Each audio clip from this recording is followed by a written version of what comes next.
যদি তোমার কাছে এমন একটা সুপার পাওয়ার থাকে যেটা দিয়ে তুমি দেখতে পাও কার সাথে কে শারীরিক সম্বন্ধ করেছে, তাহলে কেমন হতো? আর সেই সুপার পাওয়ারটাই যদি অভিশাপ হয়ে দাঁড়ায়? আজকে তেমনই একটা গল্প এক্সপ্লেন করতে চলেছি, যেখানে একটা মেয়ে ছোটবেলা থেকেই লোকের মাথার উপর লাল দাগ দেখতে পেত। এটাকে বলা হয় এস লাইন। এই লাইনগুলি সেই সব মানুষের সাথে যুক্ত থাকে যাদের সঙ্গে ওই ব্যক্তির শারীরিক সম্পর্ক হয়েছে। যার মাথায় যত বেশি লাইন, তার মানে সে তত জনের সাথে ফিজিক্যাল রিলেশন করেছে। আজ আমি এই সিরিজের দুটো পার্ট এক্সপ্লেন করব। আশা করি তোমাদের ভালো লাগবে। গল্পের শুরুতে দেখানো হয় একটা মেয়েকে, যে কিনা ঘুমাচ্ছিল। একটা গাড়ির শব্দে তার ঘুম ভেঙে যায়। তার রুমটা কার্ডবোর্ড দিয়ে ঢাকা। দেখে মনে হচ্ছে সে অনেক দিন ধরে বাইরে বেরোয়নি। এর নাম হলো শ্যান। সে জানলার পাশে গিয়ে দেখে একটা মেয়ে স্কুলে যাচ্ছে। মেয়েটার নাম শিয়ান। শিয়ানকে কালো কালারের গাড়িতে একটা পুরুষ তাকে গাড়িতে উঠতে বলছে। সেই পুরুষটার মাথার উপর অনেকগুলো লাল দাগ ছিল। যতটা না তার চুল আছে তার থেকেও বেশি লাল দাগ। এ দেখে মনেই হচ্ছে যে লোকটা কতজনের সাথে শারীরিক সম্বন্ধ করেছে।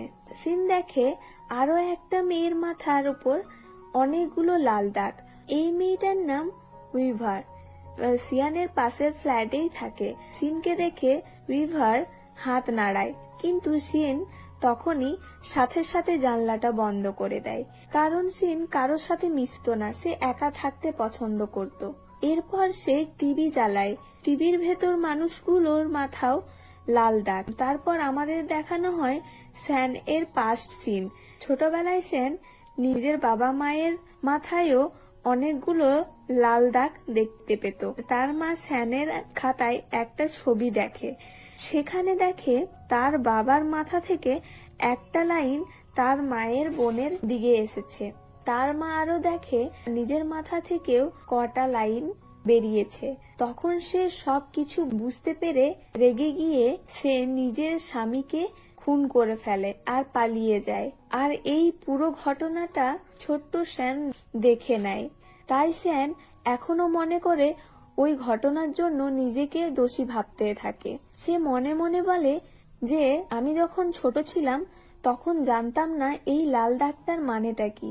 তবে বড় হওয়ার সাথে সাথে এই লাল দাগ কতটা ভয়ানক হতে পারে আমি বুঝে গিয়েছিলাম। এই লাল দাগ মানুষকে মেরে ফেলতেও পারে। শ্যান এইসব রোজ রোজ সহ্য করতে পারতো না। তাই সে অনেকবার আত্মহরণ করার চেষ্টাও করেছে। কখনো ছাদ থেকে লাফ দিয়ে, কখনো ফাঁস দিয়ে, আর কখনো বা হাত কেটে। সে মরেনি, এবং কি তার আঘাতের চিহ্নও সঙ্গে সঙ্গে মিটে যেত। সে বুঝতে পারতো না এইসব ঘটনা তার সাথে কেন হচ্ছে। এই জন্য সিদ্ধান্ত নিতে থাকে যে এই লাল দাগ কেন সে দেখতে পায় আর কি করে পেয়েছে, আর তার মতো কেউ কি লাল দাগ দেখতে পায় কিনা সেইগুলো খোঁজার চেষ্টা করবে। সেই টাইমে বাইরে কেউ ডোরবেল বাজায়, কিন্তু শ্যান দরজা খোলে না। তখন উইভান বলে সে তার সাথে বন্ধুত্ব করতে এসেছে, কিন্তু শ্যান কোনো উত্তর দেয় না, একদম চুপ করে বসে থাকে। উইভান খুবই ভালো মনের মেয়ে ছিল, মানুষের সাথে অনেক জলদি মিশে যেত। সে শ্যানের জন্য ফল এনেছিল। শ্যান দরজা না খোলাতে সে সেখান থেকে চলে যায়।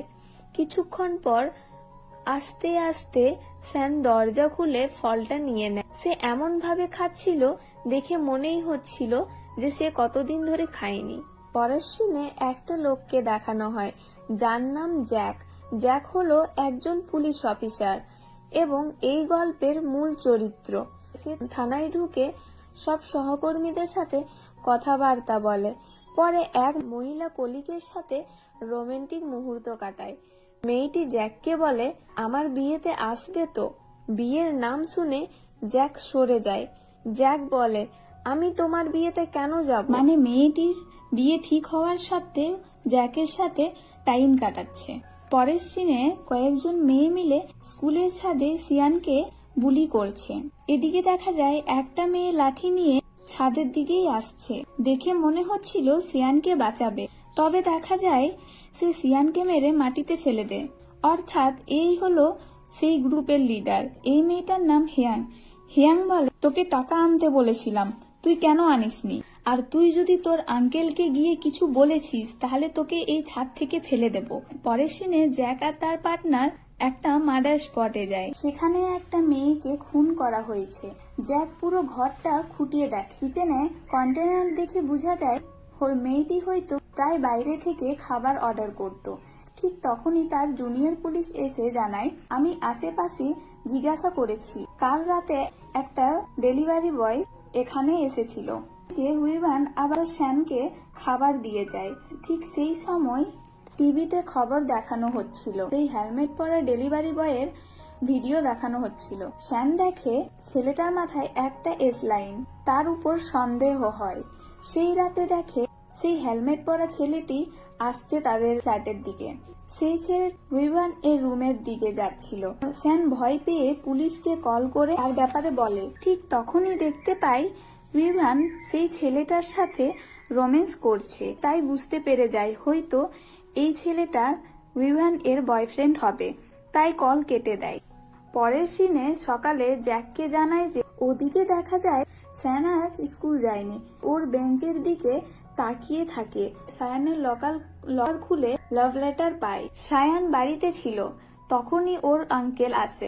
আমরা দেখি ওর আঙ্কেল আর কেউ না, সে হলো জ্যাক। সায়ান নিজের আঙ্কেলকে কিছু টাকা চায়। জ্যাক নিজের ওয়ালেট থেকে সব টাকা সায়ানেকে দিয়ে দেয় আর বলে বাকি টাকা কালকে দিয়ে দেবো। জ্যাক সায়ানের গায়ে আঘাতের চিহ্ন দেখে জিজ্ঞাসা করে, এটা কি করে হয়েছে?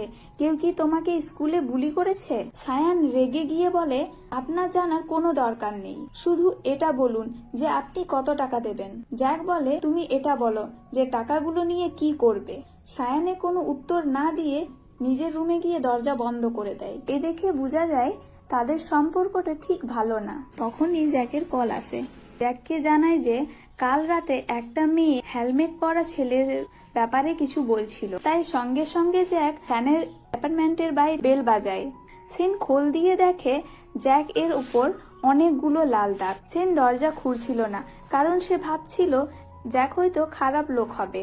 সেই সময়ই উপর ফ্ল্যাট থেকে একটা ছেলে নেমে আসছিল। জ্যাককে বলে, এখানে দাঁড়িয়ে কোনো লাভ নেই, কারণ মেয়েটা কারোর সাথে কথা বলে না আর কোথাও যায়ও না, এমনকি নোংরা ফেলতেও বাইরে যায় না। ঠিক তখনই সিন একটু দরজা খুলে আর বলে সে ভুল করে পুলিশকে ডেকেছিল। জ্যাক আরো কিছু জিজ্ঞেস করার আগে সিন দরজা বন্ধ করে দেয়। সায়ানে একা বসেছিল। সেই টাইমই হায়াং এর মেসেজ আসে যে কাল চুপচাপ টাকা দিয়ে দিতে। সায়ানে দেখতে পায় একটি মহিলা টাকা তুলে এটিএম থেকে বেরোচ্ছিলেন। হ্যাঁ, তোমরা যেটা ভাবছো সেটাই। সায়ান সেই মহিলার পেছন করে টাকা চুরি করার জন্য। ও যখনই মহিলার টাকা চুরি করতে যাবে তখনই সামনে থেকে কিছু লোক চলে আসে, তাই সায়ানে ব্যাগটা নিতে পারে না। ওদিকে ডৌসিক বলে, আমি ভিকটিমের এক্স বয়ফ্রেন্ডের সম্পর্কে কিছু পেয়েছি। অবাক হওয়ার বিষয় হলো সে তোমার পাশের বিল্ডিং বিতে থাকে, নাম জংমিন। জ্যাক তার ফটো দেখে চিনতে পারে যে সে এই লোকটাই তো আজ সিনের উপর ফ্লোর থেকে নিচে নামছিল। তবে তখন ওর কাছে চশমা ছিল। রসিক আবারও বলে, গত মাসে সেই মেয়েটার খুন হয়েছিল না, এই লোকটার সাথে কোনো না কোনো কানেকশন তো আছে। এটা কোনো কাকতালীয় মনে হচ্ছে না। তারা সিনের বিল্ডিং এর দিকে যাওয়ার জন্য রেডি হয়, কিন্তু তখনই জ্যাক এর ফোনে কল আসে আর তাড়াতাড়ি করে হসপিটাল চলে যায়। মূলত এই হসপিটালে তার বাবা ভর্তি আছে। নার্স জ্যাককে বলে তার বাবাকে কোথাও পাওয়া যাচ্ছে না। জ্যাক চুপচাপ ছাদে চলে যায়। সে দেখতে পায় তার বাবা ছাদের কিনারায় দাঁড়িয়ে আছে। মানে জ্যাক জানতো তার বাবা নিশ্চয়ই ছাদে থাকবে। তারপর কিছু নার্স এসে তার বাবাকে নামায়। অন্যদিকে রসিক জংমিন এর ফ্ল্যাটে আসে। দেখতে পায় জংমিনের বাড়ির দরজা খোলা। রসিক ভেতরে ঢুকে জংমিনের ঘরটা অদ্ভুত। তার ঘরে বাজব সব যন্ত্রপাতি রাখা আর তার ঘরে গোটা দেওয়ালে লাল দাগ আঁকা। সে কিছু বুঝতে পারছিল না এগুলো কি। তখন জ্যাককে কল করে বলে, আমরা যেটা সন্দেহ করেছিলাম সেটাই, লোকটার কিছু তো একটা রহস্য আছে। এটা বলতেই সে দেখতে পায় জংমিন তার পাশে দাঁড়িয়ে আছে। আর তখনই রশিদকে জংমিন আঘাত করে, অনেক খারাপ ভাবে মেরে তাকে দড়ি দিয়ে বেঁধে দেয়। পর জংমিন হেলমেট পরে নতুন ভাড়াটের ঘরের দিকে যায়। সিন জানলা দিয়ে দেখতে পায় হেলমেট পরা ছেলেটা, আর এটাও দেখতে পায় তার মাথায় উপরে মাত্র একটা দাগ। গতকাল রাতে ওই ছেলেটার মাথায় দুটো দাগ ছিল, হয়তো সে গতকাল ছেলেটা নয়। এবার সিন সাহস করে রান্নাঘর থেকে চাকু নিয়ে বেরিয়ে পড়ে। এতদিন থেকে ঘর থেকে বেরোয়নি বলে তার হাঁটতে খুবই কষ্ট হচ্ছিল। সে লোককে দেখে খুব ঘাবড়ে যাচ্ছিল, তাও সাহস করে জংমিনের পেছন করতে থাকে। এদিকে জংমিনও স্যানের মতো লাল দাগ দেখতে পেত। মেয়েটার লাল লাইনগুলো দেখে গলা টিপে মারার চেষ্টা করে। তখনই সিন সেখানে চলে আসে। সিন সাহস করে এসেছে তো ঠিকই, তবে তার খুব ভয় হচ্ছিল। চাকু তার দিকে বাড়ায়, তার হাতটা খুব কাঁপছিল। জংমিন বুঝতে পারে সিন কিছুই করতে পারবে না, তার হাত থেকে সহজেই চাকুটা নিয়ে নেয় আর সিনের পেটে ঢুকিয়ে দেয়। আর সিন দূরে গিয়ে ছিটকে পড়ে। জংমিন আবারও সেই মেয়েটার উপর ঝাঁপিয়ে পড়ে। তখনই জংমিনের চশমাটা পড়ে যায়। জংমিনের চশমা পড়ে যাওয়াতে সে অদ্ভুত ভাবে তাকাচ্ছিল আর তাড়াতাড়ি চশমাটা পরে নেয়। চশমাটা পরে হাসে, আবারও মেয়েটাকে মারার চেষ্টা করে। এদিকে জ্যাকও রসিকের ফোন পেয়ে এইদিকেই আসছিল। তখনই সে রাস্তায় স্যানের চশমাটাও খুঁজে পায়। তাই সে স্যানের কি হয়েছে সেটা দেখার জন্য তার ফ্ল্যাটে যায়। সে দেখতে পায় স্যানের ফ্ল্যাটের দরজা খোলা, তাই সে ভেতরে ঢুকে যায়। আর সে দেখে স্যানের গোটা দেওয়াল ভরে কি সব আঁকা। জ্যাক এইগুলোর মানে কিছুই বুঝতে পারছিল না। তখনই সে সামনের বিল্ডিং থেকে চিৎকারের আওয়াজ শুনতে পায়। সে জানালায় দিয়ে দেখে ওই মেয়েটাকে খুন করার চেষ্টা করছে। কোনো উপায় না পেয়ে জ্যাক লোকটাকে সেখান থেকেই শুট করে। সেই শুটে জংমিন নিচে ফ্লোরে পড়ে যায় আর উপর দিকে তাকিয়ে বলে, লাল দাগগুলো মুছে যাচ্ছে। তার কিছুক্ষণ পর মেয়েটাকে অ্যাম্বুলেন্সে করে নিয়ে যায় আর সিন চুপচাপ বসে আছে। তার পেটের আঘাতও ইতিমধ্যে মিটে গেছে, কারণ সে তো কোনোভাবেই মরতে পারে না, সে তো অমর। সিন জংমিনের কথা ভাবছিল। সিন জংমিনের কথা শুনে ফেলেছিল যে জংমিনও হয়তো লাল দাগ দেখতে পেত। তখন জ্যাক তাকে তার চশমাটা দেয়। জ্যাক বলে, তোমারও ডাক্তারের কাছে যাওয়া উচিত, কিন্তু স্যান বলে সে ঠিক আছে। তখন জ্যাকের ভাগ্নি স্যান এসে বলে, তুমি রাতের বেলায় কালো চশমা কেন পরেছো? স্যান কোনো কথা বলে না। সিন শিফট হয়। জ্যাক সিয়ানের জন্য খুব চিন্তিত, কিন্তু সিয়ান বলে সে চায় না জ্যাক তার গার্ডিয়ান সেজে স্কুলে গিয়ে নাটক করুক। জ্যাক আর কিছু না বলে উঠে যেতে চায়। তখন সিয়ানে বলে, এই মেয়েটার নাম সিনহান, সে আমার মিডিল স্কুলের ক্লাসমেট ছিল। ছোটবেলা ওর মা বাবাকে খুন করে পালিয়ে যায়। এরপর সিন বদলে সেন একা বসে নিজের মনে বলছিল, আমার মনে হয় এই লাইনটা দেখে কাউকে সত্যি বাঁচানো যায়, কিন্তু এবার আমাকে কি করা উচিত? ঠিক তখনই তার ফোন থেকে অচেনা একটা মেসেজ আসে। মেসেজে লেখা, আমিও তোমার মতন এস লাইন দেখতে পারি, আমাকে খুঁজতে হলে সিয়ানদের। পরের দিন সকালে আমরা দেখতে পাই আর একটা নতুন গুরুত্বপূর্ণ চরিত্র, যার নাম ইয়নজি। সায়ানের স্কুলে একজন টিচার। এদিকে স্যান সেই মেসেজ নিয়ে ভাবছে, তার দাদির সঙ্গে তোলা পুরনো ছবি দেখছে। আর তখনই সে বুঝে যায় তাকে কি করতে হবে। এরপর সেন জানালার সব কাঠগুলো খুলে, যেন আলো বাতাস বাড়িতে ঢুকতে পারে। অন্যদিকে সায়ানে তার স্কুল যায়। সেখানে গিয়ে দেখে তার ক্লাস বোর্ডে তাকে নিয়ে খারাপ খারাপ কথা লেখা এবং ছবিও আঁকা। এই সব কিছুর জন্য তাকে নিয়ে সবাই হাসাহাসি করছিল। আর হায়ান সায়ানের লাভ লেটারটা সবার সামনে জোরে জোরে পড়তে থাকে। সায়ানে খুব রেগে তাকে মেরে মাটিতে ফেলে দেয়। তখন তাদের একটা লড়াই হয় আর সব সময়ের মতো সায়ানই মার খায়। তখনই ইয়ঞ্জে চলে আসে সেখানে আর হায়ানকে সায়ানের কাছ থেকে দূরে সরিয়ে দেয় আর সায়ানের চিঠিটা ছিঁড়ে ফেলে দেয়। তারপর সায়ানেকে অফিসের রুমে নিয়ে গিয়ে বুঝায় নিজের লড়াই নিজেকেই করতে হবে, অন্য কেউ বাঁচাতে আসবে না। সায়ানে স্কুল ছুটির পর ফিরে আসার সময় তার লকারে একটা চশমা দেখতে পায়। সে জানেও না কে এই চশমাটা রেখে দিয়ে গেছে। এদিকে জ্যাককে আগের কেসের ফাইলটা নিয়ে ঘাটাঘাটি করতে দেখা যায়। ডসিক বলে, এর আসামি তো ধরা পড়েছে, তাও তুমি এই কেস নিয়ে কেন মাথা ঘামাচ্ছ? তখন জ্যাক বলে, কিছু একটা গন্ডগোল তো আছে যা আমাদের চোখে পড়ছে না। তাই সে আবারও জংমিন এর বাসায় যায়। গিয়ে দেখে অসংখ্য লাল লাইন গোটা দেওয়াল জুড়ে আঁকা, কিন্তু এটা কিসের লাইন সেটা সে বুঝতে পারছে না। এদিকে সায়ানেকে দেখা যায় বাড়িতে এসে সেই চশমাটা পরে আয়নার সামনে দাঁড়ায়। আয়নার সামনে দাঁড়িয়ে নিজের মাথার উপর একটা লাল দাগ দেখতে পায়। সে ভয় পেয়ে যায়, আর এটা তো ভয় পাওয়ারই কথা। হঠাৎ মাথায় যদি এমন লাল সুতোর মতন দেখতে পাওয়া যায় তাহলে যে কেউ ভয় পেয়ে যাবে। তারপর সে রুম থেকে বেরিয়ে আসলে তার আঙ্কেলকে দেখতে পায়, আর তার আঙ্কেলের মাথাতে অনেকগুলো লাল সুতো দেখে।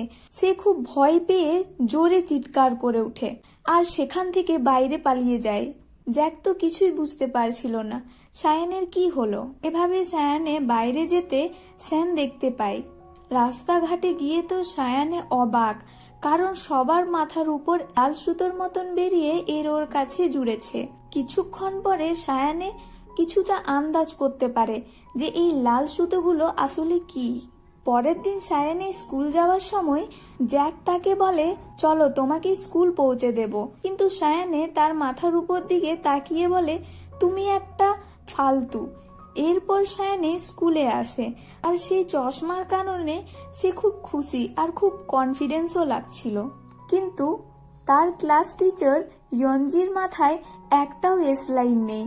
এরপর সায়ানে নিজেই মনে মনে বলে, এর মানে সে আজ পর্যন্ত কারোর সাথে কোনো রিলেশনে ছিল না। হঠাৎ তার চোখ পড়ে হায়াং এর দিকে। ওর মাথার উপর দুটো এস লাইন ছিল, আর একটা লাইন স্কুলের মধ্যে কারোর সঙ্গে যুক্ত ছিল। সায়ানে সেই লাইন ফলো করে দেখে সেটা একজন টিচারের সাথে যুক্ত। এই দেখে সায়ানে ভীষণ খুশি হয়, কারণ সায়ানে হায়াং এর উইকনেস পেয়ে গেছে। তারপর ইয়ঞ্জি একটা স্টুডেন্টের সাথে পরিচয় করিয়ে দেয়, আর সেই স্টুডেন্টই হলো সিন। সায়ানের দিকে সিন তাকিয়েছিল। এদিকে জ্যাক জংমিনের কেস ফাইল নিয়ে বসে আছে। সে হঠাৎ জংমিনের চশমার দিকে খেয়াল করে। জংমিন সেদিন চশমা পরেছিল, কিন্তু তার লাশের কাছে কোনো চশমা পায়নি। জ্যাক সেটা খোঁজার জন্য তখনই সেই স্কুলে চলে যায় জংমিন যেখানে টিচার ছিল। ইয়াঞ্জি ভাবে সিয়ানের জন্য এসেছে হয়তো, কেননা সে সিয়ানের আঙ্কেল। কিন্তু জ্যাক জানায় যে গণিত টিচার জংমিন নিয়ে কিছু জানতে এসেছে। সে কি কখনো চশমা পরতো? ইয়ঞ্জি বলে, না, সে কখনো চশমা পরতো না। এদিকে ছাদে আমাদের সায়ানেকে দেখানো হয়। হায়ান আরো সায়ানেকে বুলি করার চেষ্টা করছিল। এবার সায়ানে ভয় পায় না, হায়ানের হাত ধরে ফেলে, কিন্তু তাও হায়ানের সাথে পেরে উঠে না। তখনই সিন এসে হায়ানিকে মারে। এক পর্যায়ে হায়ানের না পেরে সেখান থেকে চলে যায়। সায়ানে সিনকে কি ধন্যবাদ বলবে, উল্টো তাকে বলে, আমি কি তোমাকে বলেছি আমাকে বাঁচানোর জন্য? এটা বলে সেখান থেকে চলে যায়। জ্যাক ফিরে আসার সময় সায়ানে দেখে নেই, আর ভাবে এখানে কিসের জন্য এসেছে। তারপর জ্যাক সেইবারে যায় যেখানে জংমিন প্রায় যেত। এই লোকটা বলে জংমিন রোজ আসতো, চুপচাপ মদ খেত, কোনো সময় কি সব নিয়ে নিজেই কথা বলতো, আর সে লোকের দিকে তাকিয়ে কিছু একটা বলতো আর গুনতো। একদিন তো একটা লোকের সাথে ঝগড়াও করে নিয়েছিল। সবকিছু জ্যাক মনোযোগ দিয়ে শুনছে। এদিকে সায়ানে হায়ানের পেছনে গিয়ে দেখতে পাই সেই টিচারের সাথে হেয়ান হোটেলে ঢুকছে। সেই টাইমে সিয়ান তাদের ফটো তুলে নেয়। এরপর ওই ফটোটা হেয়ানেকে পাঠিয়ে দেয়, কিন্তু হেয়ানে কোনো রিয়েক্ট করে না, কারণ সে বলে, যদি তুমি এটা অন্য কাউকে দেখাও তাও আমার কিছু যাবে না, কারণ কি আমি নাবালিগ, যা কিছু হবে সেই টিচারেরই হবে।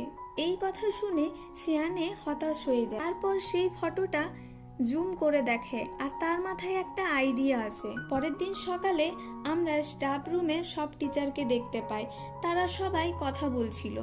আর ওই টিচারটাও ছিল। সেই টাইম সিয়ানে ওই ফটোটা ওই টিচারকে সেন্ড করে দেয় আর বলে আমাকে জলদি 20 মিলিয়ন ওয়ান চাই, না হলে আমি এটা সবাইকে দেখিয়ে দেব। এদিকে দেখি ইয়ান যে বাস্কেটবল খেলছিল, সেই টাইমে সেই টিচারটা চলে আসে। টিচারটা বলে কে জানো তোমার আর আমার ফটো পাঠিয়ে টাকা চাইছে। সেই টিচারটা খুব ভয়েই ছিল। হিয়ানে বলে আর মানে সিয়ান তোমাকেও সেই ফটোটা পাঠিয়েছে। সিনকে দেখি এই সব কিছু নোটিস করছিল। পরে আমরা দেখি তাদেরকে রেস্ট রুমে। সিন সিয়ানেকে বলে তুমি তো আগে চশমা পরতে না, তাহলে এখন পরছো? সিন মিথ্যে কথা বলে।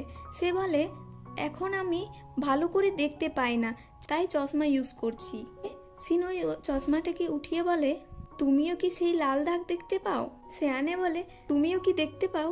সিয়ানে বিশ্বাস করে না, তাই জিজ্ঞেস করে তাহলে বলো তো আমার মাথার উপর কত লাইন আছে? তখন সিন বলে একটা। তখন সে বিশ্বাস করে না, জিজ্ঞেস করে তুমি এই চশমা কোথায় পেলে? তখন সিয়ানমে বলে আমার লকারে পেয়েছি, জানি না কে রেখে দিয়ে গেছিল। সিয়ানমে চশমাটা চায় কিন্তু সিন দেয় না, বলে যে এই চশমাটা খুবই ভয়ানক। আমাদের পাশের ফ্ল্যাটে যে লোকটা মরল সেও এই চশমাটা পরেছিল, কিন্তু সিয়ানে তাও জবরদস্তি ওই চশমাটা নিয়ে নেয় আর সেখান থেকে চলে যায়। এদিকে সেই টিচারটাকে স্টাফ রুমে দেখি খুব ভয়ে ছিল। সিয়ানেকে দেখি তার বয়ফ্রেন্ডের সাথে একটা হোটেলে ছিল। তখনই তার কাছে একটা মেসেজ আসে যেটা টিচারের ছিল। সেই টিচারটা বলে আমার সাথে তুমি দেখা করতে আসো স্কুলের ছাদে, আমি তোমাকে সেখানে টাকা দিয়ে দেবো। তখনই সে সেখান থেকে বেরিয়ে আসে আর তার বয়ফ্রেন্ডের সাথে একটা মলে ফটো তুলতে যায়। সেখানে ঢোকার আগে ব্যাগটি নিচে রেখে দেয় আর আমরা সেই টাইমে দেখি হায়াং তাদের পেছন করছিল, কারণ সে বাথরুমে যে কথাগুলো বলেছে সিন আর সিয়ানওয়ে সেটা সব শুনে নিয়েছিল। তখন সে সুযোগ বুঝে ব্যাগ থেকে চশমাটা বের করে নেয়। সিয়ানে যখন বাইরে বেরোয় দেখে ব্যাগের ভেতরে চশমা নেই। তখন সে গোটা খুঁজতে শুরু করে। এদিকে ইয়ং তাকায় যে তাদের মাথার উপর রেড লাইন। সিয়ানে রেগে সিনকে কল করে আর বলে তুমি কেন আমার চশমাটা নিয়েছো, আর খুব রেগে চিল্লাই ওর উপর আর তাকে বলে আমি স্কুলে যাচ্ছি। সিন জিজ্ঞেস করে তুমি এত রাতে স্কুল কেন যাচ্ছ, কিন্তু সিয়ান কিছু না শুনে কল কেটে দেয় আর স্কুলের দিকে চলে যায়। সিয়ানে স্কুলের ছাদে যায়, সামনে সেই টিচারটা ছিল, তার কাছে ক্ষমা চাইছিল। তাকে বলছিল এইসব তুমি কেন করছো, এটা করো না, আমার কাছে এত টাকা নেই। কিন্তু সে বলে যখন সবাই আমাকে বুলি করছিল, মারছিল, তখন তুমিও সেখানে ছিলে, তুমি সব জানতে, কিন্তু তুমি কিছু বলনি। টিচার তার কাছে ক্ষমা চাইতে থাকে। ঠিক তখনই টিচারটার ফোনে একটা মেসেজ আছে যেটাতে দেখে তার ওয়াইফ সেই ফটোটা সেন্ড করেছে তাকে আর বলে তুমি এই সব করছো। উপর টিচার সিয়ানের উপর খুব রেগে যায়, সিয়ানের উপর চিল্লায় আর বলে আমার ওয়াইফকে কেন তুমি ফটোটা পাঠিয়েছো? সিয়ান বলে আমি তো কিছু পাঠাইনি। এদিকে দেখি সিনকে দৌড়ে দৌড়ে স্কুলের দিকেই আসছিল। যখনই সে স্কুলে পৌঁছে যায় সে দেখতে পায় সিয়ানে উপর থেকে পড়ছে। সিয়ানে নিচে পড়ে যায় আর মাথা থেকে খুব রক্ত বেরোচ্ছিল। সিন দেখে সিয়ানের মাথার উপর এস লাইনটা এখনো আছে। সে বুঝতে পারে সিয়ানে এখনো বেঁচে আছে। পরে দেখি সিন চুপচাপ এক জায়গায় বসেছিল। তখনই জ্যাক চলে আসে। সিন তাকে সবকিছু বলে দেয়। জ্যাক তাকে জিজ্ঞেস করে তুমি এত রাতে স্কুলে কি করছিলে? সিন বলে সিয়ানওয়ে আমাকে কল করে বলেছিল সে স্কুলে যাচ্ছে। জ্যাক জিজ্ঞেস করে সিয়ানে সেখানে কি জন্য গেছিল, কিন্তু সিন বলে সেটা আমি জানি না, সে আমাকে বলেছিল তাই আমি ওর পেছন করেছি। আর একটা কথা পরিষ্কার যে সিন কখনোই সাইড করতে পারবে না, তার সাথে কিছু তো একটা হয়েছে। পরের দিন সকালে দেখি স্কুলের প্রিন্সিপাল সবার উপর চিল্লাচ্ছিল। সে ওই টিচারের খোঁজ নিচ্ছিল যার সাথে ইয়ানের সম্পর্ক ছিল। এখানে সবার উপর চিল্লায়। তখনই একটা টিচার উঠে বলে আমরা কি করেছি, আমাদের কোনো দোষ নেই। এদিকে সিনকে দেখি স্কুলে আসে। কিছু ছেলে বলছিল আমাদের খুব বোর ফিল হচ্ছে, কারণ তারা শেয়ানেকে প্রায় বুলি করত, কিন্তু এখন আর বুলি করতে পারছে না, কারণ শেয়ানে তো এখন হসপিটালে। এদিকে ইয়ঞ্জি বলে সবকিছু আমার দোষ, সে আমার ক্লাসে ছিল, আমার তাকে খেয়াল রাখা উচিত ছিল, কিন্তু টিচারগুলো বলে এটাতে তোমার কোনো দোষ নেই, তো বেশি চিন্তা করো না। আমরা একটা টিচারকে দেখতে পাই, তার সাথে আর একটা টিচার কথা বলছিল। সে বলছিল তুমি বিয়ে কবে করবে? কিন্তু জংফু বলে আমি বিয়ে করতে চাইছি না। এদিকে জংফু তার দিদির বাড়িতে আসে। জংফু তার জামাইবাবুর ব্যাপারে জিজ্ঞেস করে যে সে কোথায়। তার দিদি বলে সে অনেক বিজি, আর তাকে জিজ্ঞেস করে তুমি তো বলেছিলে টিচারের জবটা ছেড়ে দেবে আর এরপর অ্যাব্রোড যাবে, এটা কি সত্যি? জংফু হ্যাঁ বলে। এদিকে জ্যাককে দেখি হসপিটালে সিয়ানের পাশে বসেছিল, বাইরে থেকে সিন দেখছিল। পরের দিন সকালে সিন সেই ছাদে আসে যেখান থেকে সিয়ানে পড়ে গেছিল। সেখানে একটা মেয়ে আসে যার নাম কিয়ঞ্জি। সে বলে এই কাজটা মনে হয় হেয়ান করেছে, কারণ কি সেই তাকে বুলি করত, আর কদিন ধরে সেই স্কুলও আসছে না। তারা সেসব কথা বলতে বলতে ভেতর দিকে আসছিল। তখনই সিন বলে সিয়ানে এখনো বেঁচে আছে। ঠিক তখনই তার সামনে দেখে ক্লাস প্রেসিডেন্ট ডনসো, যে কিনা সেরকমই একটা চশমা পরেছিল। তখন সিন তার কাছ থেকে সেই চশমাটা নিয়ে চেক করতে থাকে যে এটা সেই চশমাটা কিনা, কিন্তু দেখে এটা একটা নর্মাল চশমাই। এরপর জনপো তার সিটে আসে, সে দেখে সেখানে ওই চশমাটা রেখে দিয়েছে কেউ। তখন ইয়ঞ্জিকে জিজ্ঞেস করে এই চশমাটা এখানে কে রেখেছে। ইয়ঞ্জি হাতে রেখে চেক করে বলে এটা তুমি পরে নাও, এটা তোমার কাছে খুব ভালো লাগবে। যখনই সে চশমাটা পরে সে চমকে যায়, সে বুঝতে পারছিল না এগুলো কি। লাল দাগ দেখে সে ভয় পেয়ে যায়, ভয় পেয়ে চশমাটা খুলে দেয়। জ্যাক ইয়ঞ্জির কাছে সিয়নের ব্যাপারে জিজ্ঞেস করছিল। সে বলে আমাকে ক্ষমা করবেন, আমার সিয়ানকে খেয়াল রাখা উচিত ছিল। এখানে জ্যাক বলে সিয়ানে সুসাইড করেনি, সিয়ানের সাথে যে এই ছেলেটা সে কে, যারা তাকে বুলি করতো তারা কোথায়। ইয়ানজে বলে তারা এখন স্কুলে আসছে না। পরের সিনে জিয়নের কাছে যায়। জ্যাক জিজ্ঞেস করে তোমার সিয়ানের সাথে কি সম্পর্ক, কিন্তু জ্যান বলে কিছু না। তখন সে ফটো দেখায়। তখন জিয়ন বলে আমরা হোটেলে গিয়েছিলাম, আমি এসব চাইছিলাম না, সেই জোর করেছিল।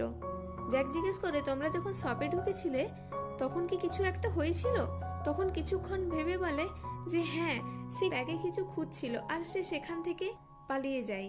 জ্যাক তখন সেই ফুটেজটা দেখে যে হিয়ান সিয়ানের ব্যাগটা থেকে চশমাটা বের করে পালিয়ে যাচ্ছে। পরের সিনে আমরা জংফুকে দেখি, তার দিদি আর তার জামাইবাবুও সবাই মিলে খাবার খাচ্ছিল। সে দেখে তার জামাইবাবুর মাথা থেকে অনেকগুলো এস লাইন বেরিয়েছে, তার দিদির মাথায়ও কটা এস লাইন আছে। কিছুক্ষণ পর তারা নিচে নামার জন্য লিফটে উঠে, তখনও সে তার এস লাইনটা দেখছিল আর দেখতে পায় যে একটা এস লাইন যে লিফটের বাইরে বেরিয়েছে। তারপর তারা নিচে এসে কিছুক্ষণ কথা বলে আবার উপরে যাওয়ার জন্য লিফটে উঠে 5 নম্বর দাবায়। ঠিক তখনই বলে যে আজকে হয়তো আমি খুব মদ খেয়েছি তাই ভুলে গেছি। পরে সে 6 নম্বরটা দাবায়। যখন তার ধ্যান ছিল না, জংফু 4 নম্বর দাবিয়ে দেয়। সেই দেখার জন্য বাইরে যেতেই যাচ্ছিল, তার জামাইবাবু তাকে থামিয়ে দেয়। পরের দিন জংফু স্কুলে আসে, সেখানে সে সবাইকে দেখে আর সে তখন বুঝতে পেরে গেছিল যে এই দাগটার মানেটা কি। ইয়ঞ্জিকে জিজ্ঞেস করে যে তোমার ভালোবাসা যদি তোমাকে চিট করে তাহলে তুমি কি করবে। ইয়ঞ্জি বলে আমি ড্রামার মতন সিনগুলো দেখবো লাস্ট পর্যন্ত, যাতে আমার খুশি হয়। আর সে অদ্ভুত হাসতে থাকে। জংফু আর তার দিদি বাড়িতে আসে, গেটের বাইরে দেখে কেউ পার্সেল রেখে দিয়ে গেছে। পার্সেলে 204 নম্বর লেখা। সেই পার্সেলটা সে সেখানে নিয়ে যায়, আর এই রুম নাম্বারটা সেটাই যেটা তার জামাইবাবুর আর একটা এস লাইন ঢুকছিল। একটা মেয়ে ফোনে কথা বলতে বলতে আসছিল, সে সেখানে লুকিয়ে যায়। মেয়েটি কলে কথা বলছিল, মেয়েটা ফোনে জিজ্ঞেস করে তুমি কি এই পার্সেলটা পাঠিয়েছো। ফোনের ওই পাশে জংপুর জামাইবাবু ছিল, সে বলে হ্যাঁ। এদিকে পুরো স্কুলে ছড়িয়ে যায় যে হেয়ানাট ওই টিচারটা রিলেশনে ছিল। পার্কিং এরিয়াতে পুলিশ চলে আসে, কারণ সেখানে সেই টিচারটা সুসাইড করে নিয়েছে। তারা জানতে পারে এই বডিটা 2-3 দিন আগের। জ্যাকের সন্দেহ হয় যে সে পার্কিং লটে ভালো করে গাড়ি পার্কিংও করেনি, গাড়িটা মাঝে রেখে দিয়েছে। অন্যদিকে জিন আর শিন কোথাও যাচ্ছিল, তারা সামনে জেয়নসোকে দেখে। তারা জেয়নসিকে জিজ্ঞেস করে আমরা খেতে যাচ্ছি, তুমিও কি যাবে। তখন সে হ্যাঁ বলে। জিন বলে তুমি তো আগে হ্যাঁ বলতে না, তুমি কি আমার উপর ইন্টারেস্ট। তখন সে কিছু বলে না। তখন বলে তুমি কি সিনের উপর ইন্টারেস্ট। তখন সে মুচকি হাসে। তারা 3 জন বাইরে আসে, কিন্তু গাড়িতে জ্যাক বসেছিল আর জ্যাক সিনকে বলে গাড়িতে বসো। জিন তার সাথে তর্ক করতে থাকে আর বলে পুলিশকে ডাকবো। তখন বলে ঠিক আছে, আর আইডেন্টিটি কার্ড দেখায়। পরে দেখা যায় সিন জ্যাকের সাথে আছে। জ্যাক কোশ্চেনের পর কোশ্চেন করে যাচ্ছিল যে সেই চশমাটা কি, চশমাটার রহস্যটা কি। সেই চশমাটা সিয়ানের কাছে ছিল, সেটা হিয়ান চুরি করে নিয়েছে। সিন বলে আমি তোমাকে কিছু বলতে পারবো না, তুমি আমাকে সেই চশমাটা এনে দাও, তাহলে আমি সবকিছু বলবো। পরের সিনে জংফুকে দেখি যে তার জামাইবাবুকে ফলো করছিল। ফলো করতে করতে একটা রেস্টুরেন্টে যায়। সেখানে দেখে তার জামাইবাবু আর সেই মেয়েটা বসে আছে। সেই মেয়েটাকে নেকলেস গিফট করছে। জংফু তার জামাইবাবুকে ফোন করে বলে তুমি কোথায়? তখন তার জামাইবাবু বলে আমি এখন মিটিং এ আছি, পরে কথা হবে। জংফু বলে আমার দিদি আমার ফোন ধরছে না, তুমি কি একটু দেখবে? জামাইবাবু বলে আমি সেটা দেখে নেব, তোমাকে চিন্তা করতে হবে না। জংফু জামাইবাবু আর সেই মেয়েটা হোটেলে ছিল। তখনই কেউ দরজাতে ঠক ঠক করে। সে দরজা খুলে দেখে জংফু তখনই তাকে মারতে শুরু করে। জংফু জামাইবাবু বলে এই কথাটা তুমি তোমার দিদিকে বলো না, এইটা আমি সলভ করব। জংফু বলে জলদি সলভ করবে, নইলে আমার থেকে খারাপ কেউ হবে না। পরের সিনে জংফু তার দিদিকে জামাইবাবুর ব্যাপারে জিজ্ঞেস করে। তার দিদি বলে সে কদিন ধরে খুব বিজি আছে, 2-3 দিন পর চলে আসবে। সে অ্যাব্রোড যাওয়ার জন্য প্যাকিং করছিল। পরের দিন সেই স্কুলে যায় তার সব জিনিসগুলো নিয়ে আনার জন্য। ইয়নজি তার সাথে কথা বলে। জংফু সেই মেয়েটার প্রোফাইল চেক করছিল আর দেখে সে প্রেগনেন্সির ফটো আপলোড করেছে।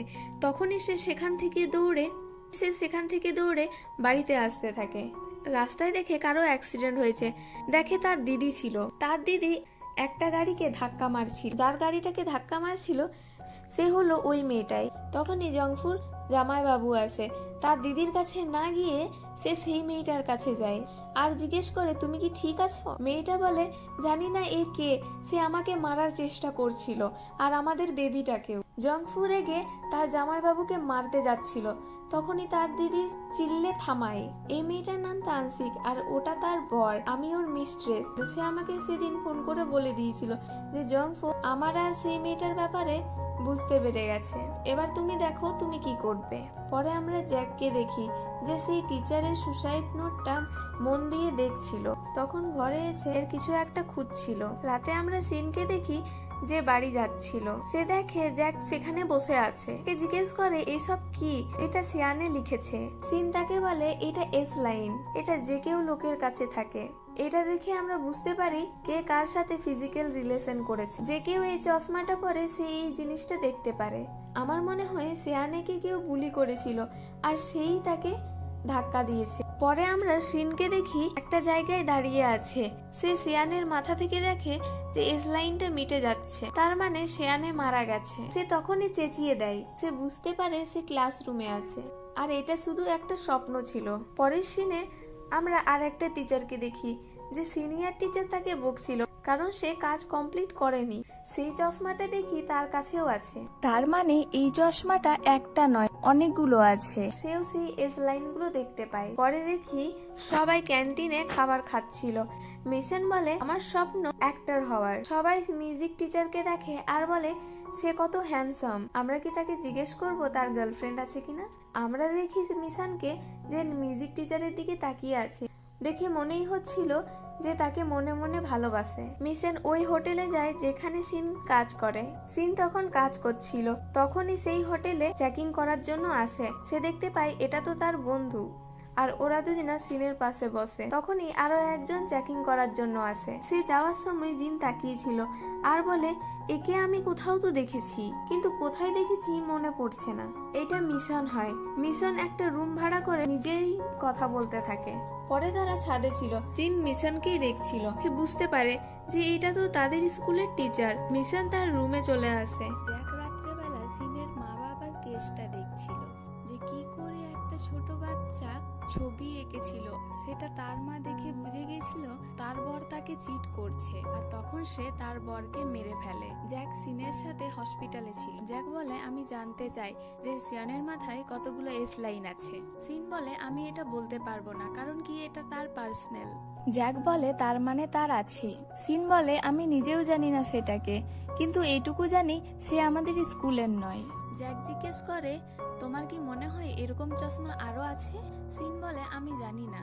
রাত্রেবেলা সিন নিউজ দেখছিল সেই ব্যাপারেই। সে নিজেকেই জিজ্ঞেস করে যে এরকম চশমা কি আরো আছে। মিশন এখানে মিউজিক শুনছিল, এখানে সেই টিচারটা চলে আসে, দুজনা একসাথে মিউজিক শুনতে থাকে। মিশন বলে, তুমি আমার ব্যাপারে কিছু বলো। সেই টিচারটা বলে, তুমি এখানে বেশি দিন থাকতে চাইছো না, তুমি অ্যাক্টর হতে চাও, তাই তো? মিশন বলে, ঠিক বলেছো, তুমি কি করে জানলে? সিন যাচ্ছিল, তখনই জংসেও তাকে আটকায় আর জিজ্ঞেস করে, তুমি কি বাড়ি যাচ্ছ? সিন বলে যে জিন কোথায়?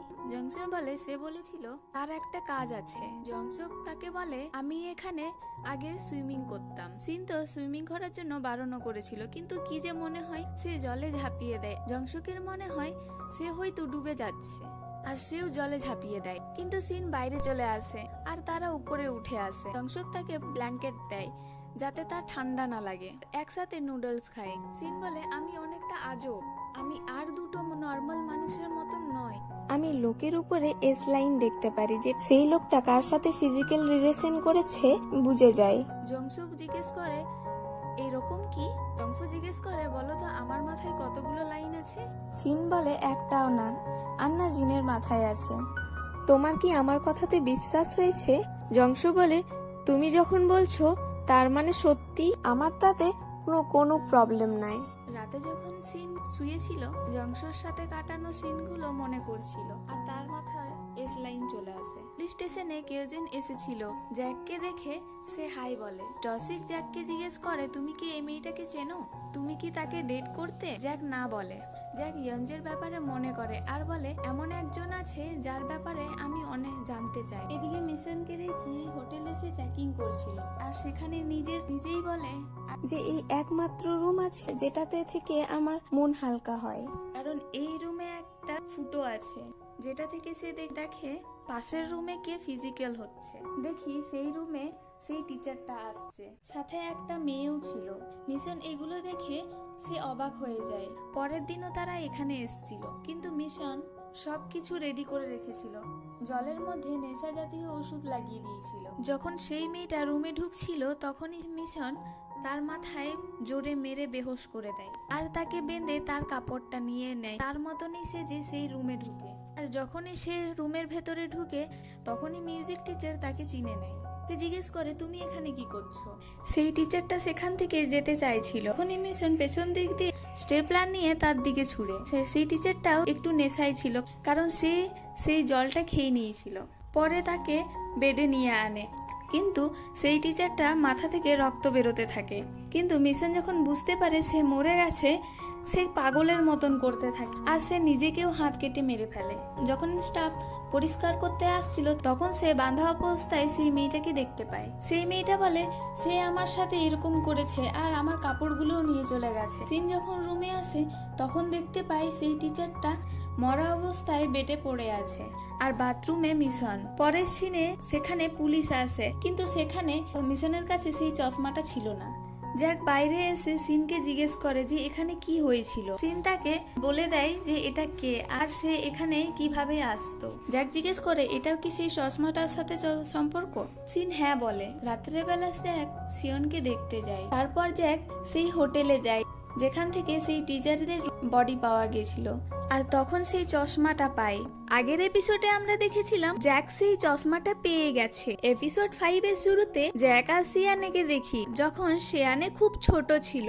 জ্যাক শিয়ানেকে কতটা ভালোবাসতো সেটা এখানে দেখে বোঝা যায়।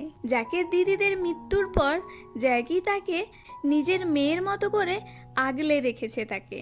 কিন্তু সময়ের সাথে সাথে পরিবারের দায়িত্ব বেড়ে যায় আর জ্যাক তার কাজে ব্যস্ত থাকায় তাদের সম্পর্কে খুবই দূরত্ব বাড়ে। সিন শিফট হয় হসপিটালে। জ্যাক তার শিয়ানের দিকে তাকিয়েছিল সেই চশমাটা পরে, আর আয়নায় নিজের দিকে তাকায়। সে দেখে তার মাথায় অনেকগুলো এস লাইন। অফিসে এসে অবাক দৃষ্টিতে লোককে দেখতে থাকে। দিনও বুঝতে পারছে না জ্যাকের আজ কি হয়েছে। সেই টাইমে পুলিশ স্টেশনে হাই স্কুলের একটা মেয়ে কোনো একটা কেসের রিপোর্ট করাতে আসে আর তাকে অবাক হয়ে দেখতে থাকে। কে শিয়ানের বয়ফ্রেন্ডকে শিয়ানকে দেখতে হসপিটালে নিয়ে আনে এস লাইনটা তার সাথে কানেক্ট কিনা দেখার জন্য, কিন্তু ওদের মধ্যে দেখে কোনো কানেক্ট নেই। জ্যাক সেই ছেলেটাকে জিজ্ঞেস করে, শিয়ানে কি অন্য ছেলের সাথে কথা বলতো? তেমন কিছু তার ব্যাপারে জানি না, ওর কোনো একজনের উপর অনেক রাগ আছে। ও ও প্রায় বলতো কোনো একটা শয়তান লোককে সে মেরে ফেলবে। জিহুক চিন্তায় পড়ে যায় যে শয়তান লোকটা আবার কে। এদিকে সিনকে দেখি, সিনের বার্থডে কদিন পরে ছিল আর এটা তারা তিনজনা মিলে কথা বলছিল। সিন জানায় সে কোনো বার্থডে সেলিব্রেট করতে চায় না, কিন্তু তারা দুজনা কোনো মতেই মানছিল না। ঠিক তখনই সিনের কাছে সেই আননোন নাম্বার থেকে একটা মেসেজ আসে, যেখানে লেখা ছিল তোমার বার্থডেতে তোমাকে আমন্ত্রণ জানানো হলো। এই মেসেজটা দেখে সিন চিন্তায় পড়ে যায়। পরের দিন স্কুল গেলে আমরা জানতে পারি আগের দিনে যে মেয়েটাই পুলিশ স্টেশনে গিয়েছিল তার নাম জিনা, আর সে সিনের ক্লাসমেট। কিন্তু সিন সেই মেয়েটার 4টে এস লাইন অবাক দৃষ্টিতে তাকিয়ে থাকে। সে কেন তার এস লাইন এত অবাক হয়ে দেখছে সেটা আমরা কিছুক্ষণ পরেই জানতে পারবো। পুলিশ স্টেশনে জ্যাককে দেখি, তাদেরকে একটা নাবালিক ধর্ষণের কেস সামলাতে হবে। এরপর আমরা জিনাকে দেখি, জিনা তার স্কুলের একটা সিনিয়রের রেপ কেসের বিরুদ্ধে কেস ফাইল করেছে। মেয়েটির রেপের দিনের ঘটনা কিছুই মনে নেই, কারণ সেদিন নেশা করে অজ্ঞান করে এইসব করেছে। তাকে তারা জিজ্ঞেস করে, তুমি কি এর আগে কখনো এরকম কোনো সম্পর্ক গেছো? মেয়েটি না বললে জ্যাক হালকা মুচকি হাসে, কারণ সে জানে মেয়েটি মিথ্যে কথা বলছে। তার মাথায় 4টে লাইন, সে নিশ্চয়ই আগেও কারোর সাথে সম্পর্কে ছিল। কিন্তু জ্যাক সেটা প্রুভ করতে পারবে না, কারণ কি সে তো আর বলতে পারবে না যে সে চশমা দ্বারা এস লাইন দেখতে পায়। তাই তারা প্রুফ খোঁজার জন্য তাদের স্কুলে যায়। সেখানে তার সাথে ইয়ঞ্জের দেখা হয়। ইয়ঞ্জির মাথায় একটাও এস লাইন নেই দেখে জ্যাক শকড হয়ে যায়। নিজের এতগুলো এস লাইন থাকার সত্ত্বেও বেহায়ার মতো সে ইয়ঞ্জিকেও পটাতে থাকে। তাকে আবার রাতে ডিনারও অফার দেয়। সে ইয়ঞ্জিকে দেখেও ভালো লেগে গেছে। কিন্তু দেখা যায় এখানেই একটা টুইস্ট আসে। জ্যাক যখন চলে যাচ্ছিল পেছন দিক দিয়ে ইয়ঞ্জি দেখে জ্যাকের মাথায় এস লাইন, তার মানে সেও সিনের মতন এস লাইন দেখতে পেত। সে জ্যাককে দেখে মুচকি হাসে। এদিকে জ্যাক তদন্ত করে যায়, কিন্তু কোনো প্রুফ পায় না। কেসটাও জটিল, কারণ কি মেয়েটা ঘটনার 5 দিন পরে এসেছে, এমনকি ওই দিনের কাপড়ও সব পরিষ্কার করে দিয়েছে। জ্যাক কিভাবে সত্যটা বের করবে সে বুঝতে পারছে না। জ্যাক ফিরেই যাবে তখনই চিনের সাথে দেখা হয়ে যায়। চিন তার কাছে চশমাটা দেখে তাকে সঙ্গে সঙ্গে খুলে ফেলতে বলে, কিন্তু জ্যাক কোনোভাবেই রাজি হয় না। সিন তাকে বোঝাতে থাকে যে এই চশমাটা কতটা ক্ষতিকর। জ্যাক বলে, আমি এই চশমাটা পরে কেস সলভ করব। সিন জ্যাকের কথায় বিশ্বাস না করলে জিনার কথা বলে। জ্যাক বলে, নিশ্চয়ই জিনু ওই ছেলেটাকে ফাঁসাচ্ছে, কারণ ওর মাথায় 4টে এস লাইন থাকার সত্ত্বেও তাও মিথ্যে কথা বলেছে। সিন বলে, সত্যি কোনটা সেটা আমিও জানি না, কিন্তু 1 সপ্তাহ আগে ওর মাথায় একটাও এস লাইন ছিল না।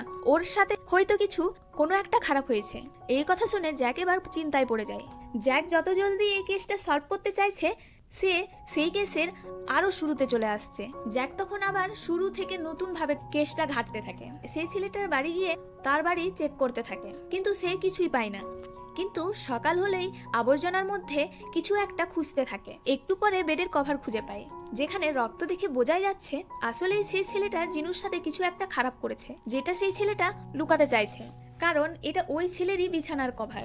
কারণ যখন সে রাত্রেবেলা তার রুম চেক করছিল, সে দেখে বেডের কভারটা সেখানে নেই। সে বুঝে যায় এই প্রুফটা লুকানো হয়েছে। এসে আবার ছেলেটাকে জিজ্ঞাসাবাদ করা হলে সেই ছেলেটার মুখ থেকে একটাও উত্তর বের করতে পারে না। আর সে বলে, সেই ঘটনার টাইম আমি একটা ক্যাফেতে কিছু কিনতে গিয়েছিলাম। জ্যাক তার কথা সত্যি জানার জন্য সিসিটিভি ক্যামেরা চেক করে দেখে সেই ক্যাফের সামনে দিক দিয়ে 4টে ছেলে যাওয়ার সময় এস লাইন দেখে। ফিরবার টাইম তাদের একটা করে এস লাইন বেড়ে যায়। জ্যাক বুঝে যায় যে এই কাজটা তারা করেছে। সেই ছেলেগুলোকে পুলিশ কাস্টাডিতে নিয়ে নেয়। ওদেরকে ভয় দেখানোর পরে ওরা স্বীকার করে যে ওরা 4 জনা মিলে করেছে। এরপর সিনকে দেখি সে সেই হোটেলে এসেছে। সেই হোটেলটা সেই ঘটনার পর থেকে বন্ধ ছিল। তার কাছে সেই হোটেলের চাবি থাকার কারণে সে সেখানে খোলে। এরপরে ধীরে ধীরে সে রুমের ভেতর দিকে যায়, যেখানে সেদিন সেই ঘটনাটা ঘটেছিল। তখনই সে কারো উপস্থিতি খেয়াল করে। জুনশিয়ান সেখানে এসেছিল। জুন তাকে জানায় তার পেছন করতে করতে সে এখানে এসেছে, এমনকি তাকে অনেকক্ষণ যাবৎ কল করার ট্রাই করছিল। সিন তার ফোন চেক করে দেখে আসলেই সে অনেকবার কল করেছে। জুন তাকে জিজ্ঞেস করে, তুমি এখানে আবার ফেরত কেন এসেছো? সিন তাকে সত্যি কথা বলে না। সে বলে, আমি এখানে একটা জিনিস ভুলে যাই, সেটা নিতেই এসেছি। জুন তাকে জিজ্ঞেস করে, তোমার কি ভয় লাগলো না তুমি এখানে একা একা আসলে? সিন বুঝতে পারে জুন এখানে খুব ভয় পেয়ে আছে, তাই তাকে একটু ভয় দেখানোর জন্য মজা করে বলে, আমি বলেছিলাম না মানুষের মাথার উপর অদ্ভুত কিছু দেখতে পাই, আর এখনো এমন কিছুই দেখতে পাচ্ছি। জুনও অনেক ভয় পেয়ে যায় আর তাকে জড়িয়ে ধরে। এর ফলে তারা অনেক ক্লোজ চলে আসে। পরের সিনে আমরা গাড়িতে সিন আর জ্যাককে দেখি। সিন জিজ্ঞেস করে, তাদেরকে এবার কি করা হবে? জ্যাক বলে, আমার যা দায়িত্ব আমি সেটা করে দিয়েছি, সেটা এখন কোর্ট ডিসিশন নেবে তাদেরকে কি শাস্তি দেওয়া যায়। সিন তখন বলে, আমারও যদি আপনার মতন অনেকগুলো এস লাইন থাকতো তাহলে আমিও এই সিচুয়েশনগুলো স্বাভাবিকভাবে নিতাম। জ্যাক বলে, তুমি কি আবারও আমার মজা উড়াচ্ছ? তারা তখন কথাই বলছিল জ্যাকের ফোনে নার্সিং হোম থেকে কল আসে। জ্যাক বুঝতে পারে সেখানে হয়তো কিছু একটা এমার্জেন্সি হয়েছে, তাই শিনকে সামনের বাস স্ট্যান্ডে রেখে সে নার্সিং হোম দিকে চলে যায়। এরপর শিন জুনকে কল করে। আর কিছুক্ষণ পর রাত 12টা বেজে যাবে, আর তার সেই দিনই জন্মদিন, আর সেই টাইমটা জুনের সাথে কাটাতে চায়। এদিকে জ্যাককে দেখি সেখানে গিয়ে জানতে পারে তার বাবা আরও সেখান থেকে পালিয়ে গেছে। তখন জ্যাক নার্সদের উপর চেঁচাচেঁচি করতে থাকে। নার্সরা তখন সিসিটিভিতে দেখে যে সে কোথায় গিয়েছে।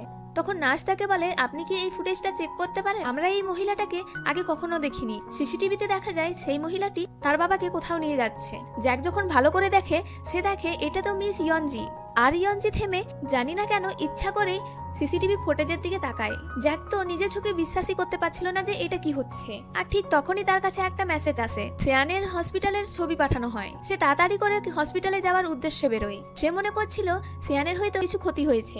জ্যাক যখন দৌড়ে গিয়ে সেখানে ঢোকে, সিয়ানে সেখানে ঠিকই আছে। এটা দেখে সে হাঁপ ছেড়ে বাঁচে। আর তখনই দেখে তার মাথার এস লাইনটি আশেপাশে কারোর সাথে জুড়েছে। সে দেখতে পায় সেই লোকটি সেই রুমের মধ্যেই উপস্থিত। এটা দেখে জ্যাক তার বন্দুকটা তার দিকে তাক করে। আর ঠিক তখনই দরজার ওপাশ থেকে বের হয় তার বাবা, যেটা দেখার জন্য সে একদম উপস্থিত ছিল না। তার মানে তার বাবাই তার নাতিকে ধর্ষণ করেছিল। এই সত্যটা জানতে পেরে জ্যাকের মাথা তো ভীষণ গরম হয়। সে একদমই বিশ্বাস করতে পারছিল না যে তার বাবা এই কাজটা করতে পারবে। জ্যাকের বাবার মানসিক অবস্থা ভালো ছিল না। সে এই অবস্থায় সিয়ানের পাশে বসে আর তার হাতটা ধরে জিজ্ঞেস করতে থাকে যে সে কেমন আছে। জ্যাক তো সেটা বিশ্বাসই করতে পারছিল না। কিছুক্ষণ পর বুঝতে পারে এটাই সত্য। তখন সে তার বাবাকে সাথে সাথে সিয়ানের কাছ থেকে দূরে সরায়। জ্যাক বলে, তোমার সাহস কি করে হয় এই কাজটা করতে? তুমি আবারও সিয়ানকে টাচ করছো? সে তার গলা টেপে ধরে। তাকে জিজ্ঞেস করে সে এমনটা কেন করলো। সে এতটা রেগে গিয়েছিল যে তাকে সেখানে মেরেই ফেলবে। কিন্তু পরক্ষণে সে বুঝতে পারে সে তো মানসিকভাবে অসুস্থ আর তার বাবা হয়। সে চেয়ার ধরে তাকে মারতে যাচ্ছিল, কিন্তু তাকে মারতে পারলো না। তার মাথা তো পুরো গরম হয়ে যায়। সে কিছুতেই বিশ্বাস করতে পারছিল না যে তার বাবা এমনটা করতে পারবে, ওটাও তার নাতির সাথে। সে নিজেকেই দোষারোপ করতে থাকে। তার সিয়ানকে খেয়াল রাখা উচিত ছিল। জ্যাক তখন চিৎকার করতে করতে কান্না করতে থাকে। আর এটা দেখে আমরা বুঝতে পারি এটা দেখার জন্যই জ্যাকের বাবাকে হসপিটাল থেকে ইয়নজি নিয়ে এনেছিল। আর হয়তো এটার জন্যই ওই চশমাটা তাকে দেওয়া হয়েছিল। অর্থাৎ সে কাকতালীয়ভাবে এই চশমাটা পায়নি। এরপরে সিনে দেখি সিনের হাতে রক্ত মাখানো। সে সেই রক্তগুলো মোছার চেষ্টা করে। আর তখনই একটা মেসেজ আসে। সেই মেসেজটা পাওয়ার সাথে সাথে জ্যাককে ফোন করে। সে জ্যাককে কল করে বলে, প্লিজ আমাকে সাহায্য করুন। আর এখানেই এপিসোড 5 শেষ হয়ে যায়। যদি তোমাদের এই এপিসোডটা ভালো লেগে থাকে তাহলে কমেন্ট। এপিসোড 6 এর শুরুতে একটা মেয়েকে দেখি। সে একটা ক্যাফেতে কাজ করছিল আর তার কাছে তখনই একটা ভিডিও আসে, যেটা ছিল তার একান্ত ব্যক্তিগত ভিডিও। মুহূর্তের মধ্যে সেই ভিডিওটি চারপাশে ছড়িয়ে যায়। সে যখন তার ইউনিভার্সিটিতে ক্লাস করতে যায়, তার ভিডিওটা নিয়ে সবাই কথা বলতে থাকে। এমনকি তার ভিডিও বাড়ির লোকও দেখে ফেলেছে আর তাকে অনেক কিছু কোশ্চেনও করে। এই ভিডিওটা তার এক্সের সাথে ছিল। কিছুদিন আগে তার এক্সের সাথে ব্রেকআপ করে নিয়েছিল, তাই তার এক্স রেগে সেই ভিডিওটা ভাইরাল করে দেয়। এই সব সহ্য না করতে পেরে সে আত্মহত্যার চেষ্টা করে। আর তখনই সেখানে ইয়নজি চলে আসে আর তাকে কফি কেনার বাহানায় তাকে সেই চশমাটা দেয়। আমার মনে হয় এই চশমাটা আপনার কাছ থেকে পড়ে গেছে। মেয়েটি বলে, এই চশমাটা আমার না। ইয়নজি বলে, এই চশমাটা তাহলে আমি এখানেই রেখে যাই, যেহেতু আমি এই চশমাটা এখানেই পেয়েছি। আমরা পাস্টের সিন দেখি।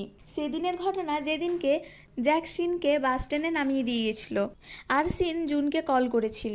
জুন তখন সাথে সাথেই সেখানে যায়। তখন সিন জুনকে ইতস্তত হয়ে বলে জুনের সঙ্গে সে অন্তরঙ্গ মুহূর্ত কাটাতে যায়। এরপর তারা হোটেলে যায়। জুন কিছুটা নার্ভাস ছিল। সিন তাকে বলে যে কেন তার সঙ্গে এস লাইন বানাতে চায়, কারণ সে জুনকে ভালোবাসে আর যদি এস লাইন হয় তাহলে তার সাথেই বানাতে চায়। এটা শুনে জুন তো খুব খুশি। তারা সেখানে একটা খুব সুন্দর মুহূর্ত কাটায়। এরপর তারা দুজনা রাস্তা দিয়ে হেঁটে যাচ্ছিল আর তখনই জুনের মনে পড়ে যে একটু পরেই তো সিনের বার্থডে, তাই তাকে সেখানে রেখে দিয়ে বার্থডে কেক আনতে চলে যায়।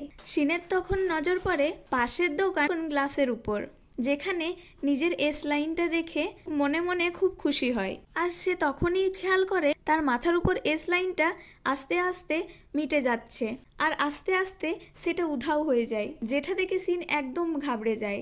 ঠিক সেই সময়ই পাশের মানুষগুলোর আওয়াজ শুনে সে সেখানে যায়। একটা কেক মাটিতে পড়ে আছে আর তার পাশেই জুনের লাশ। আসলে জুন কেক কেনার ফেরার পথে তার শরীরে দুটো রড ঢুকে যায়। জুনকে এই অবস্থায় দেখে সিন তো স্তব্ধ হয়ে যায়। তার হাতটা রঙে যায় জুনের রক্তে। সে নিজেকে এবার অভিশপ্ত মেয়ে মনে করছে। সে নিজের বাবা মাকেও হারিয়েছে আর আজকে তার পছন্দের ভালোবাসাকেও হারালো। সে মানসিকভাবে ভেঙে পড়ে। সে সিঁড়িতে বসে আর হাতের রক্ত মোছার চেষ্টা করছিল। আর তখনই সেখানে একটা ভিডিও আসে তার বান্ধবী ইয়ঞ্জির, তার হাত পা বাঁধা অবস্থায়। আর সে জ্যাককে কল করে হেল্প চায়। আর তারা দুজনা তাদের হাই স্কুলে যায় আর তার বান্ধবীকে খুঁজতে থাকে। আর জানি না কিভাবে তারা দুজনা একে অপরকে হারিয়ে ফেলে। সিন একটা রুমে তার বান্ধবীকে পেয়ে যায়। বেরিয়ে এসেই জ্যাককে ডাক দিলে কোথাও তাকে খুঁজে পায় না। এদিকে জ্যাকও সিনকে খুঁজতে থাকে। সিন আর তার ফ্রেন্ড সিঁড়ি থেকে নামার চেষ্টা করলেও সেই একই জায়গাতে এসে যাচ্ছে। তারা সেখান থেকে বেরোবার চেষ্টা করলেও বেরোতে পারছে না। জ্যাকের পক্ষেও সেটাই, সে একই জায়গাতেই ফিরে আসছিল। যতই জোনখান থেকে যায় সে একই জায়গাতে ফিরে আসে। আর তারা দুজনা ভাবে যে ছাদে কি অবস্থা সেটা দেখার জন্য, তাই তারা দুজনা ছাদে চলে যায়। সেখানে গিয়ে দুজনাই দেখে ভিন্ন চিত্র। জ্যাক সেখানে দেখতে পায় কিছু মানুষ সাদা পোশাক পরে অদ্ভুতভাবে দাঁড়িয়ে আছে আর সবাই সেখানে ওই চশমাটা পরেছে। আর আমরা সেই মেয়েটাকেও দেখতে পারি যে সেদিন আত্মহত্যা করার চেষ্টা করেছিল। সেই মেয়েটা বলে যে ইয়ঞ্জি আমাকে বলেছে চশমাটা পরে তুমি যেই দুনিয়াটা দেখছো সেই দুনিয়াটা কিছুদিন পরে সবাই দেখতে পাবে। একটা ভিডিও ভাইরাল হয়ে তোমার জীবনে এই অবস্থা। তুমি কি চাও আর কেউ দেখুক তোমার লাইফের ব্যাপারে, আর কেউ জানুক? যাদের সাথে তোমার সম্পর্ক আছে তুমি সবাইকে খুন করো। সে সাইকো কিলার হয়ে যায়। মেয়েটি জ্যাকের সামনে সেখানেই আর একটা লোককে খুন করে। জ্যাক তো কিছুই বুঝতে পারছে না এখানে কি হচ্ছে। এরই মধ্যে সেখানে ইয়ঞ্জি চলে আসে আর তার মাথায় অসংখ্য এসলাইন, জ্যাকের থেকেও বেশি। জ্যাক দেখে তার বাবাকেও আনা হয়েছে। ইয়ঞ্জি জ্যাককে তার বাবাকে খুন করার জন্য উস্কাতে থাকে। জ্যাক না বললেও সে বারবার তাকে বলতে থাকে এই লোকটি তোমার শিয়ানেকে এতদিন ধর্ষণ করে এসেছে, তুমি কি তাকে এভাবে ছেড়ে দেবে? এর কোনো বাঁচার অধিকার নেই, একে এখনই মেরে ফেলো। জ্যাক রেগে তার বাবাকে মারতে যায়, কিন্তু জ্যাক তার বাবাকে আঘাত না করে ইয়ঞ্জিকেই মারার চেষ্টা করে, কিন্তু সে পারে না। এখানে ইয়ঞ্জিকে অনেক শক্তিশালী রূপে দেখি, ও কোনো সাধারণ মানুষ নয়। এরপর ইয়ঞ্জি নিজেই জ্যাকের বাবাকে মেরে ফেলে। জ্যাক বাধা দিতে আসলে এত জোরে ওকে আছড়ে মারে যে জ্যাক সেখানেই জ্ঞান হারায়। এদিকে সিন তার বান্ধবীর সাথে ছাদে এসে সে খেয়াল করে তার বান্ধবীর চোখেও সেই চশমাটা। সিন তখন তার কাছ থেকে 2 পা পিছিয়ে যায়, কারণ তার বান্ধবী ইতিমধ্যে আজও বিহেভ করছে। সে সিনকে মারার চেষ্টা করে। বুদ্ধি করে সিন তার চশমাটা কেড়ে নিয়ে ভেঙে ফেলে আর তখনই তার ফ্রেন্ড স্বাভাবিকে চলে আসে। কিন্তু সিনের গাল একটু কেটে যায় আর সেখান থেকে রক্তের ফোঁটা নিচে না নেমে উপর দিকে যেতে থাকে। সেই রক্তের ফোঁটাটা তাকাতে তাকাতেই আমরা দেখি সিনও সেখানে চলে এসছে। সেখানে লোকগুলো তাকে ঘিরে ফেলে। ইয়ঞ্জি যখন চাকু দিয়ে সিনকে মারতে যাচ্ছিল তখনই তার মাঝে একটা মহিলা চলে আসে আর সেই চাকুটা তার লাগে। এখানে দেখা যায় সেই মহিলাটি আর কেউ না, সেটা সিনের মা ছিল। তিনি মৃত্যুর আগে ক্ষমা চেয়ে বলে আমি অনেক দেরি করে ফেলেছি, তোমার বাবা তোমার অপরাধে মারা যায়নি, আমিও সেই চশমাটা পেয়েছিলাম, যার কারণে আমি তোমার বাবার অ্যাফেয়ারের ব্যাপারে জানতে পেরে তাকে মেরে ফেলি, তোমার কোনো অপরাধ নেই সিন। এ কথাগুলো বলে তার মা মারা যায়। সিন রেগে ইয়ঞ্জির দিকে আসতে গেলে ইয়ঞ্জি তার পেটে চাকু ঢুকিয়ে দেয়। আস্তে আস্তে সিনকে উপরে উঠাতে থাকে আর তার শরীরের রক্তের ফোঁটাগুলো উপরের দিকে যেতে থাকে আর সেই রক্তগুলো একটা গোলাকার এসলাইনে যুক্ত হয় আর সেই গোলাকার এসলাইনটা বড় হতে থাকে আর ফেটে পুরো দুনিয়ায় ছড়িয়ে যায়। সিন আস্তে আস্তে মাটিতে নেমে পড়ে। একটু পরে সিনের জ্ঞান ফিরলে সোজা ইয়ঞ্জির পেটে চাকু ঢুকিয়ে দেয়। কিন্তু সেই সময়ও ইয়ঞ্জি হেসে বলে বড্ড দেরি করে ফেলেছ সিন, যা হবার সেটা হয়ে গেছে। সিন লক্ষ্য করে এবার সবাই এসলাইনটা দেখতে পাচ্ছে। প্রথমে সবাই লাল আকাশের ছবি তুলতে থাকলেও সবার মাথায় যখন একটা একটা করে এসলাইন আসতে থাকে সবাই রীতিমতো ভয় পেয়ে যায়। জ্যাক নিজেও চশমা ছাড়াই এসলাইনের দুনিয়া দেখে অবাক হয়ে যায়। এরপর কেটে যায় অনেকটা দিন। সিয়ানে এখন গ্র্যাজুয়েট কমপ্লিট করেছে। এই এসলাইনের দুনিয়ায় তার মাথায় এখনো একটাও এসলাইন নাই। আর এখন জ্যাকের সাথেও সম্পর্কটা ভালো হয়ে গেছে। আর সিন এখনো জুনের স্মৃতিটা ভুলতে পারেনি। জুনের মেমোরিয়ালে ফুল দিতে গেলে তাকে কেউ তার নামে সেখানে ডাক দেয়, কিন্তু আশেপাশে তাকালেও সে কাউকে দেখতে পায় না। আবারও তাকে সিন বলে ডাকে। আর অন্যদিকে তাকাতেই আমরা দেখি সিনের পাশেই ইয়ঞ্জি। আর এখানেই শেষ হয় এসলাইন সিরিজটি। এই ড্রামার কোনো প্রশ্নের উত্তর দেওয়া হয়নি, দেখে মনে হচ্ছে সিজন 2ও আসবে। তোমাদের এই ড্রামাটা কেমন লাগলো কমেন্টে জানাতে ভুলবে না। আর যদি তোমাদের আমার ভিডিওটা ভালো লাগে তাহলে সাবস্ক্রাইব, কমেন্ট, শেয়ার করতে ভুলবেন না।